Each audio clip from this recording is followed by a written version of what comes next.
Driver के मुंह से अलाइना के घर का नाम सुनकर अभिनव हैरान हो गया था।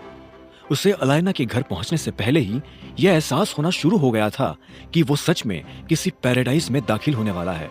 कुछ देर के बाद जब अभिनव की गाड़ी अलाइना के घर के आसपास के हिस्से में दाखिल हुई तो अभिनव की नजर सड़क के दाएं बाएं बनी उन ऊंची इमारतों पर पड़ी। कुछ देर चलने के बाद अभिनव एक बड़ी सी बिल्डिंग को अपनी आंखों से देख रहा था। वो किसी का घर था, अनन्या सिंह का घर। उसके आगे झोपड़ी भी नहीं था। अभिनव ने देखा कि उस घर पर अलाइनास पैराडाइज लिखा हुआ था। अभिनव समझ गया था कि अलाइना कितनी अमीर थी। साथ ही उसके मन में रह रहकर यह भी ख्याल आ रहा था कि अगर अलाइना इतनी अमीर है तो वो खुद कितना अमीर होगा। अभिनव से अब रहा नहीं जा रहा था और वो बेसब्री से इस सवाल का जवाब जान लेना चाहता था। क्या हम अंदर चल सकते हैं मिस्टर गेडवाल? तभी ड्राइवर ने अभिनव से बहुत प्यार से पूछा। अभिनव ने जितना सोचा नहीं था, ड्राइवर उसे उससे ज्यादा इज्जत दे रहा था। अभिनव ने हाँ में सिर हिलाया और ड्राइवर उसे अपने साथ अंदर की तरफ ले जाने लगा। अभिनव ने देखा कि वो एक बड़े और आलीशान से लिविंग रूम में दाखिल हो गया था। वहां का झूमर, कालीन, दीवार पर टंगी पेंटिंग्स और खंभों पर हुई कारीगिरी को देखकर ऐसा लग रहा था जैसे वो स्वर्ग में आ गया हो। तभी उसके सामने बने एक छोटे से कमरे का दरवाजा खुला और उसमें से 3 लड़कियां बाहर निकल आई। वो तीनों अभिनव के सामने आकर खड़ी हो गई और उससे झुककर सलाम किया। ड्राइवर ने अभिनव को आगे ले जाने का जिम्मा उन लड़कियों के कंधों पर सौंपा और खुद वहां से बाहर निकल गया। उन तीनों में से एक लड़की अभिनव के आगे और 2 उसके पीछे चल रही थी। वो लोग अपनी बाईं तरफ बने एक दरवाजे की तरफ जा रहे थे। कुछ देर के बाद आगे चल रही लड़की ने उस दरवाजे को थोड़ा सा खोला और अभिनव को उसके अंदर जाने का इशारा कर दिया। अभिनव ने एक गहरी सांस ली और फिर मुस्कुराते हुए उस दरवाजे के अंदर दाखिल हो गया। जैसे ही वो अंदर आया तो उसकी नजर अलाइना से मिली। अलाइना सोफा पर बैठी हुई थी और उसके हाथ में वाइन का ग्लास था। अलाइना के चेहरे पर चमकदार मुस्कान थी और जैसे उसकी नजर अभिनव से मिली तो उसकी मुस्कान में और ज्यादा चमक आ गई थी। उसने अभिनव से पूछा, अभिनव, तुम मेरे साथ मजाक तो नहीं कर रहे? अलाइना की आवाज में तंज छुपा हुआ था। इससे पहले कि अभिनव उसकी बात का कोई जवाब देता, अलाइना अपनी जगह से उठी और उसने टेबल पर रखा दूसरा वाइन का ग्लास उठा लिया। वो धीरे धीरे अभिनव की तरफ बढ़ती जा रही थी। उसने अभिनव की तरफ दूसरा ग्लास बढ़ाते हुए पूछा, सारी दुनिया में तुम्हें शादी करने के लिए अनन्या सिंह ही मिली थी? ये सवाल सुनकर अभिनव हैरान हो गया। उसने एक पल के लिए अलाइना की आंखों में देखा और बोला, तुम्हें ऐसा क्यों लगता है? तुम टाइगर हो और अनन्या सिंह का स्टेटस तुम्हारे स्टेटस से दूर दूर तक मैच नहीं करता है। कोई टाइगर किसी बकरी से शादी कैसे कर सकता है? इतना कहते ही अलाइना मुस्कुराई और फिर से अपनी जगह पर बैठने के लिए बढ़ने लगी। अभिनव उसे धीरे धीरे जाते हुए देख रहा था। अलाइना की चाल में एक लचक थी जिसकी वजह से अभिनव चाहकर भी उस पर से अपनी नजर नहीं हटा पा रहा था। अलाइना सच में बहुत खूबसूरत थी। आखिर में अभिनव ने अलाइना की बात का जवाब देते हुए कहा, मुझे नहीं लगता कि तुम्हें इस बात से कोई फर्क पड़ना चाहिए नंदिता कि मैंने किससे शादी की है। तुम इस मामले में अपनी राय मुझे ना दो तो ही अच्छा है। इतना कहते ही अभिनव ने अलाइना की आंखों में देखा और वाइन का ग्लास अपने होठों से लगा लिया। अलाइना तब तक अपनी जगह पर बैठ चुकी थी। उसने भी अभिनव की आंखों में देखा और बोली, सच में तुम मुझसे ये सब छुपाने की कोशिश कर रहे हो? तुम्हें क्या लगता है कि मुझे पता नहीं चलेगा? क्या यही कि तुम दुनिया के सामने सिंह परिवार का नाकारा दामाद बनकर घूमना चाहते हो? अब अगर टाइगर किसी कछुए की खाल में दिखेगा तो जंगल में कौन उस पर शक करेगा? अलाइना के मुंह से यह बात सुनते ही अभिनव के होश उड़ गए थे। उसने एक पल के लिए अलाइना को देखा और बोला, तुम्हें यह सब कैसे पता?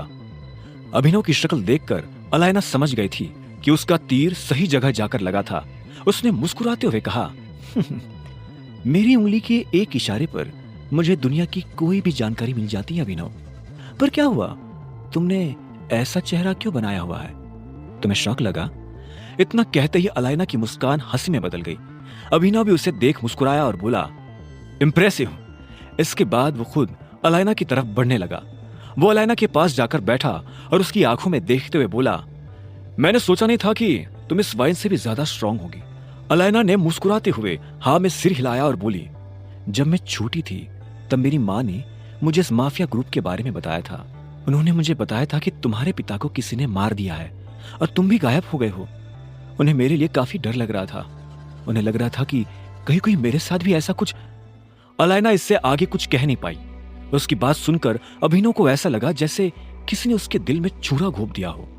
वो अलायना की आंखों में देख रहा था। वो देख पा रहा था कि अलायना को इस बात का कोई अंदाजा नहीं है कि अभिनव के पिता को किसने मारा था। इतने में अलायना ने पूछा, एक बात मुझे सच सच बताओ अभिनव, तुम अनन्या सिंह के साथ क्यों हो? क्या तुम उससे प्यार करते हो? अभिनव ने इस सवाल के जवाब में पहले अपना ग्लास ध्यान से टेबल पर रखा और फिर कहा, मुझे नहीं लगता कि आज के बाद हम इस तरह से मिलना चाहिए। यह हम दोनों को जोखिम में डाल सकता है। रहा सवाल अनन्या के साथ रहने का, तो इसका जवाब तुम खुद दे चुकी हो। मुझे अनन्या से प्यार है या नहीं, इस बात का मैं यही जवाब देना चाहूंगा कि मेरी जिंदगी से प्यार शब्द कब का गायब हो चुका है। अब मेरा ध्यान सिर्फ अपने मकसद पर है।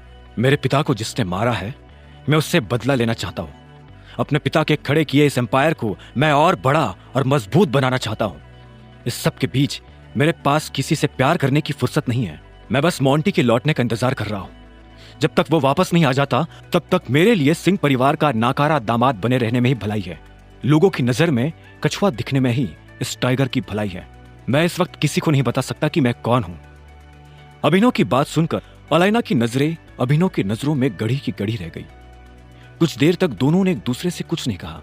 आखिर में अलायना ने एक गहरी सांस ली और बोली, प्यार किसी की जिंदगी से गायब नहीं हो सकता अभिनव। आप प्यार से भाग सकते हो, लेकिन वो आपको हमेशा पकड़ ही लेता है।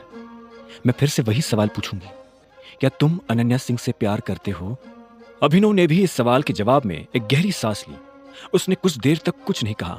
भले ही वो जानता था कि सवाल का वो क्या जवाब देना चाहता था, फिर भी वो जवाब देने में झिझक रहा था। चाहे जो भी हालात हो, लेकिन उसने अनन्या से शादी की थी और अनन्या का ध्यान रखना उसकी जिम्मेदारी थी। फिर भी अभिनव ने कहा, नहीं, मैं उससे प्यार नहीं करता। और हाँ, अगली बार अगर तुम्हें मुझसे मिलना हो तो मुझे किसी होटल में या क्लब में बुलाना, मैं यहां नहीं आ पाऊंगा। यह सुनते ही अलायना अभिनव की आंखों में देखने लगी। अभिनव को अलायना की आंखों में हल्की सी उदासी नजर आ रही थी। उसने इसे दूर करने के लिए कहा, मैंने सुना है कि हमारे ग्रुप में कोई जासूस घुस आया है। यह बात सुनते ही अलायना झटके से अपने विचारों से बाहर निकली और हाँ में सिर हिलाते हुए बोली, हाँ, लेकिन वो मेरे रास्ते में नहीं है। मेरे पास जासूसों और गद्दारों के लिए कोई जगह नहीं है। उनकी खबर मिलते ही मैं उन्हें मार गिराती हूँ। अभिनव उसकी बात सुनते हुए मुस्कुराया और बोला, सुनकर बहुत अच्छा लगा। मैंने सुना है कि मोंटी इस महीने आने वाला है। क्या तुम उसके आने तक का इंतजार करोगे? अभिनव ने अलायना के सवाल के जवाब में हाँ में सिर हिलाते हुए कहा, हाँ, मैं इंतजार करूंगा और इसलिए मुझे सिंह परिवार का दामाद बने रहने की बहुत जरूरत है। इतना कहते ही अभिनव ने फिर से ग्लास उठाया और अलायना ने उसके ग्लास में वाइन भर दी। अभिनव ने आगे कहा, यह मैं अपने लिए नहीं कर रहा हूं, यह मैं अपने लोगों के लिए कर रहा हूं। यह मेरी जिम्मेदारी है कि मुझे उन्हें प्रोटेक्ट करना है।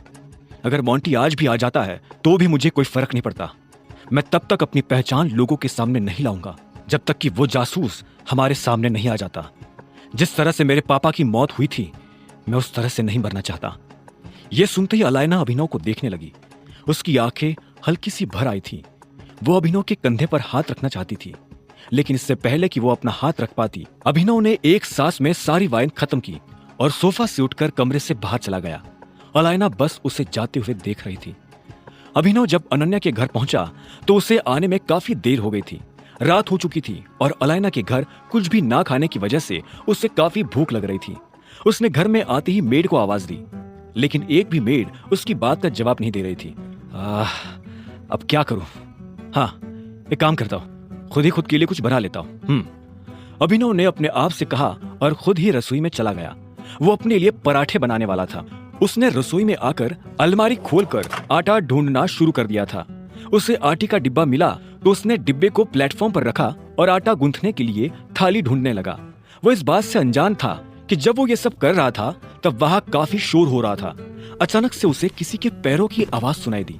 जैसे ही अभिनव ने पलटकर देखा तो पाया कि शर्मिला उसके सामने खड़ी थी।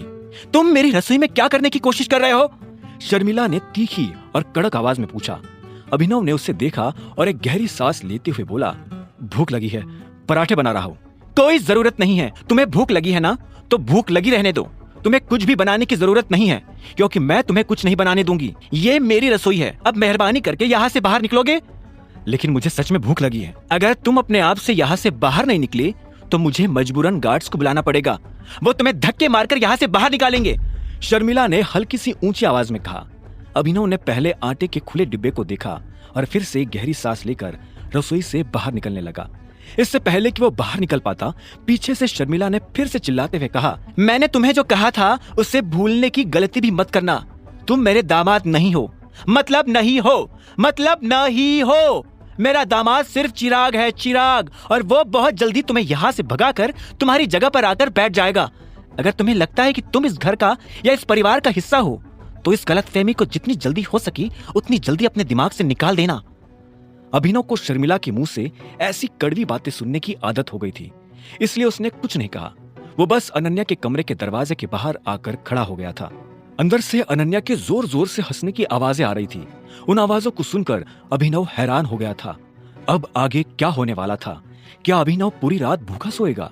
क्या अनन्या उसे अपने कमरे में सोने देगी? जानने के लिए सुनते रहिए द रिटर्न ऑफ टाइगर, सिर्फ पॉकेट एफएम पर।